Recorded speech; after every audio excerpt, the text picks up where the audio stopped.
Well, it's good to be chatting with you all again in this digital simulation of a face-to-face chat. Since we're about to cross over into another major topic area, I thought it might be a good idea first to review where we've been and then take a quick overview of where we're going.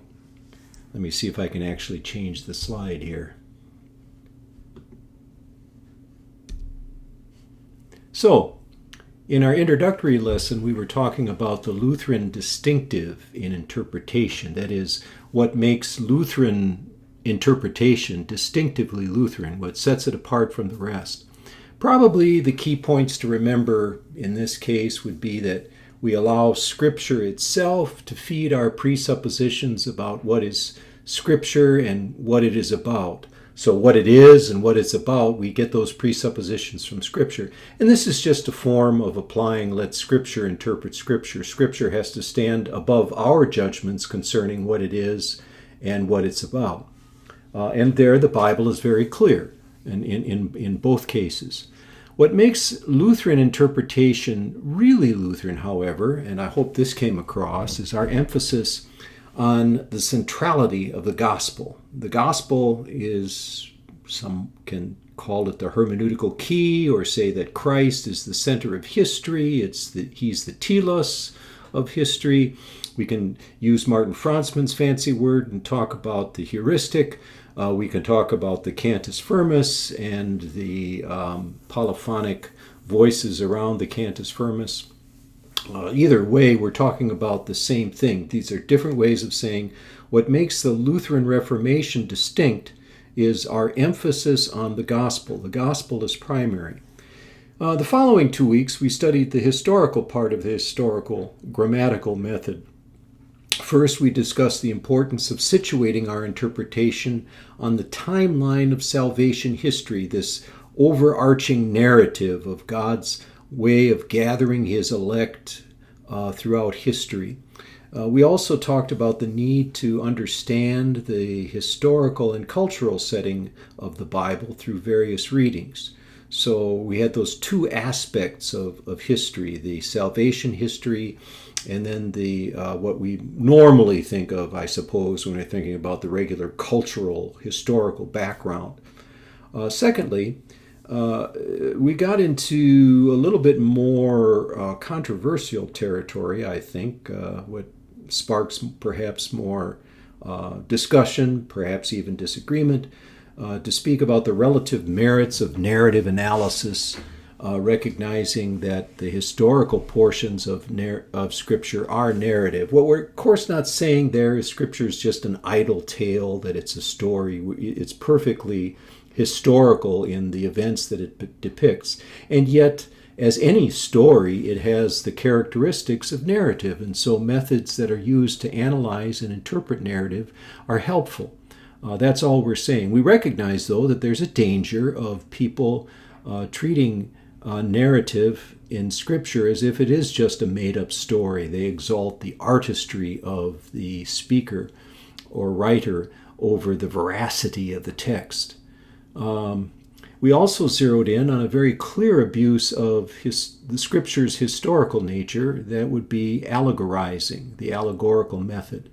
What makes that problematic is that if Scripture is history, then the allegorical method turns narrative into symbols, sort of makes the whole importance of narrative, historical narrative, go away.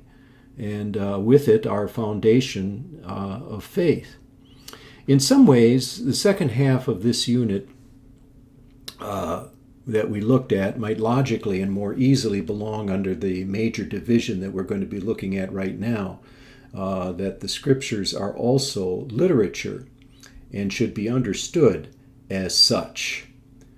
So this is what we sometimes call the grammatical part of the historical grammatical method. Now I want to zero in a little bit on the word grammatical, because I think it's often misunderstood. When we hear the word grammar, what we think of course, is vocabulary and syntax, all those dreary lessons that we had first and second year of Greek when we were trying to puzzle out how the language fit together. That would be the grammatical method. That's what sticks in people's mind. But that's not exactly really what Luther or any of the reformers meant by that, nor is it what we should take away when we think of the historical grammatical method. A better way of talking about it would be to call it the historical literary method. I'm trying to reclaim here in understanding that Melanchthon and Luther both would have had. They were well versed in rhetoric, and logic, and dialectic long before they began to interpret the scriptures. They understood how literature works. Luther, in fact, kept a copy of the ancient Roman Rhetoric Quintilian at his bedside. So anyway, we're going to study the literary aspect of interpreting the scriptures in a couple of parts. First of all, we're going to devote ourselves this week very deeply into the right ways and wrong ways of doing word study. We're going to understand how words are then woven together in larger units of text. And the whole is much more than the parts. In other words, it's not just a matter of analyzing this word, this word, this word, this word, and then as some kind of jigsaw puzzle, putting them all together, and bingo, you've got an interpretation. Words have their meaning within contexts, and the context of most Greek writing occurs on, as it does really with most literature, on a sentence and paragraph level than it does on simply a word level. So if you think you've come up with something grand and glorious by doing a word study, as if that was the extent of your exegesis, I'm afraid you'll find yourself thinking about things differently by the end of this week. Then we study those words in their larger patterns, larger units of text. We've already talked about narrative. That would be a larger unit of text. But now we're going to look at epistles and study a little bit about the rhetorical analysis of those epistles. Rhetorical is just a fancy word that means that Paul had a purpose when he wrote certain sections of his letters, to refute, to exhort, to teach. And what we're doing is we're looking at what is he trying to accomplish in this section. And there are various techniques for getting at his theological rhetoric. Don't think of rhetoric, however, as somebody trying to schmooze you into thinking something that, or persuade you into something that otherwise, you would buy some streaming service that you don't really need one. That would be the idea of how rhetoric is used nowadays, and that's not what we mean. The second part in the following week, we're going to take up on in week 6. I want to focus on two specific subject areas that arise when we consider the scriptures from a literary point of view. We'll be looking at parables and their interpretation, not only because they're very interesting as a genre in and of themselves.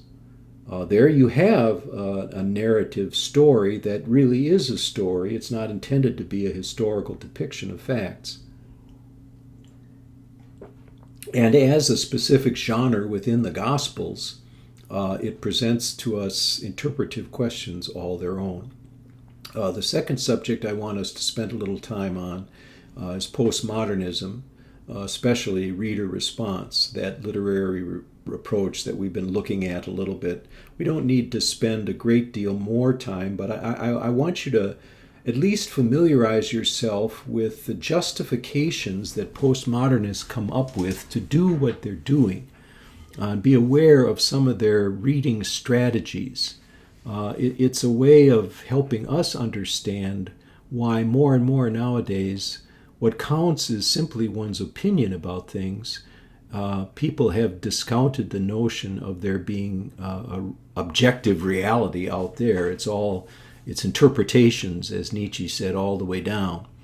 This should equip us not only to encounter these strategies in our own readings of commentaries, but we will also be able to know and recognize what's going on in society. So that's the second subject, and that's for later the next week. Last few weeks of the course, just to round this out, is going to focus first on the fact that we read the scriptures. When we read them, we're reading a sacred text, a divinely inspired text. This has certain implications, and they need to be brought out. Chief of which is that this means that the Bible is a unity. So when we read in fact, what we're reading is a single book under many books by a single author speaking through many authors. And there are other corollaries to this. Let Scripture interpret Scripture. How do we determine what's universal and particular in when there's a commandment? Why don't we wear fringes on our garments, for example? How do we determine whether something is intended to be truth for all time or truth that's wrapped up in a particular cultural era? We'll study New Testament and Old Testament quotations and other matters such as that in the last couple of weeks of the course. In the very final week, I want to discuss the matter of application or contextualization, as Janine Brown would say. It's really the age-old homiletical question. How do we take what the author intended to say there and then and mediate it for our audience to hear as preachers in the here and now? How, to use fancy Latin, as you know I love to do, how does Deus locutus, God has spoken, become the Deus loquens of the vox praedicandi, of the utterances of the preacher, the one who is preaching? I think that's a worthwhile thing to talk about in and of itself. And that's going to end up more of a discussion because I have some suggestions to make to you, but I'm really, as I am in all these sections, but especially here, interested in what your experience is. Okay. Let's go back to the week coming up. In our study of the literary aspect of Scripture, one important subject that we're going to handle inductively rather than deductively is the matter of genre. There's one subject that we're not going to really talk about at all, and that's not because I think it's unimportant, but of course in a Moodle course like this you have to make certain choices as what you can cover and what you can't. For instance, I'm not going to spend, as I said, a lot of time on grammar. I love grammar, and Greek grammar in particular. Grammar is basic, and without a proper analysis of the text from its grammatical side of things, interpreters can easily go wrong. It's just my impression that most pastors have already had a lot of drill work in this, and they don't need a lot of additional training or information. Again, as I've said earlier, when we talk about the historical grammatical method, it's that grammar, that analysis of each part of the sentence that tends to come to mind. We think we've done our exegetical job when we've done that kind of analysis, and that's really not what the phrase means. One of the strengths of our ministerial education is the fact that I can assume you have been trained in original languages and in literature. Obviously, that training is a vital component of our approach to the Scriptures as a literary work. I'm constantly struck with wonder at this gift that the Lord has given to us when I read other hermeneutical texts in which this knowledge can't be assumed. I taught this course a couple of times to teachers, and it's very difficult if you don't have the original to count on as background. But that's not a subject we're going to spend a great deal of time, even though I realize it's important. But there is the question of genre. Brown spends a couple of pages discussing it. I refer you especially to pages 65 to 68. Genre is the practice of discerning the type of literature we are reading. In a way, it's sort of like, what game are we going to play? Monopoly or Pinochle or Schafskopf or one of those other games. If you think of language as a sort of a game, and I'm not saying that we need to do Spielerei with Scripture, but if you think of language as a game, then it's very important to know what game you're playing. because you can't play Schafskopf rules when you're playing Pinochle. And if you're playing Monopoly, you're not playing Clue. So you have to understand what the rules of the game are. So you ask yourself, is this portion of Scripture narrative history? Is it poetry? Does it combine poetry in narrative history, like the first couple of chapters of Genesis have both narrative history in chapter 1 and then the first love song in Adam's "This is now bone of my bones and flesh of my flesh"?